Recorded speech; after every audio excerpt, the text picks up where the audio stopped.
Alam mo ba na every time you buy something, kahit simpleng kape sa 7-Eleven, groceries sa palengke, or sapatos sa mall, nagbabayad ka ng buwis? Yes, kahit hindi mo napapansin, parte na yan ng bawat bayad mo. Magandang araw and welcome to Make It Matter, ang podcast na tutulong sa'yo para mas maintindihan natin ang buhay.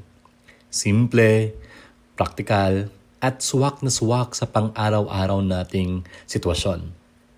I am Denmark, and today we're starting our first episode with a topic na lahat tayo ay may kinalaman, whether we like it or whether we do not like it.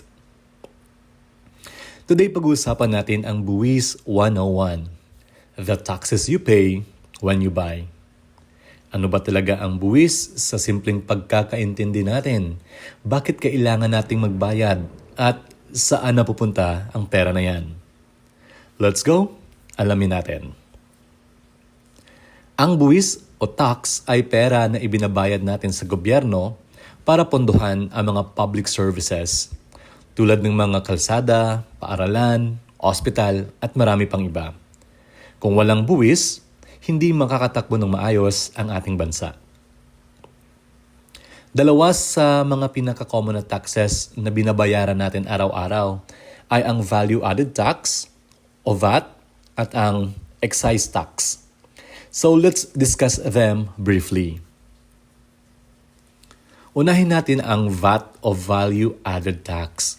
Ito ang pinakakaraniwang buwis sa bawat produkto o serbisyo na binibili natin. Sa Pilipinas, ito ay 12% ng selling price at kadalasan nakasama na ito sa presyo na nakikita natin. Halimbawa, kung bibili ka ng sapatos na 1,120 pesos, kasama na dito ang 120 pesos na VAT. Ang 1,000 na pupunta sa store at ang 120 pesos ay buwis na mapupunta sa gobyerno. Almost lahat ng bagay may VAT. Groceries, damit, gadgets, kape, restaurant bills, at kahit yung mga bills natin sa kuryente o tubig. But take note, may mga produkto at serbisyo rin na VAT exempt tulad ng fresh vegetables, bigas, and educational services to name a few. Next, meron tayong tinatawag na excise tax. Ito naman ay buwis na ipinapataw sa specific products, usually para kontrolin ang paggamit nito dahil nga medyo delikado din ito o dagdagan ang kita ng gobyerno. Madalas itong tinatawag din na sin tax. Mga kadalasang examples ito ay alcoholic drinks at sigarilyo, gasolina at iba pang petroleum products, sweetened beverages, and even sasakyan or automobiles. Kaya kung bumibili ka ng soft drink, nagpagas ka ng kotse, o bumibili ka ng alak, bahagi ng binabayaran mo ay excise tax. So for example, bawat litro ng gasolina ay nasa 10 pesos to 12 pesos ang excise tax.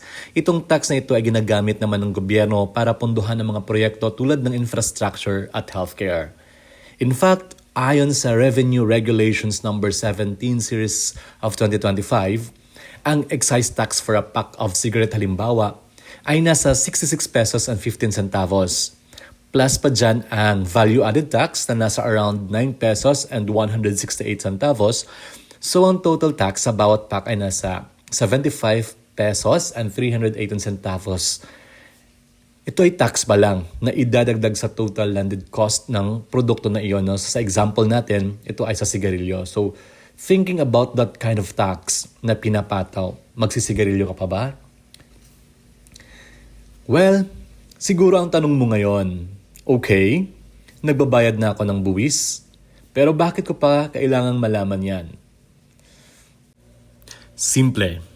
Financial literacy isn't just about saving or investing. It's also about understanding where your money goes. Mas maayos kang makakapag-budget kapag alam mo kung magkano ang aktwal na binabayaran mo. Mas informed ang choices mo. For example, Baka mabawasan ang pag-inom mo ng soft drinks kung alam mong mataas ang buwis dito. At higit sa lahat, mas naiintindihan mo kung paano gumagana ang bansa at saan napupunta ang contribution mo bilang mamamayan. At yan ang unang episode ng Make It Matter. Ngayon alam mo na, every time you buy something, hindi lang produkto ang binabayaran mo, kundi bahagi rin ng pag-unlad ng ating bansa. Ang pagiging financially literate ay hindi lang tungkol sa kung paano ka mag-ipon, kundi kung paano mo naiintindihan ang daloy ng pera sa paligid mo. Salamat sa pakikinig. Don't forget to follow and share this podcast if you think this makes sense. Hanggang sa susunod na episode, ako si Denmark. And this is Make It Matter. Maraming salamat po.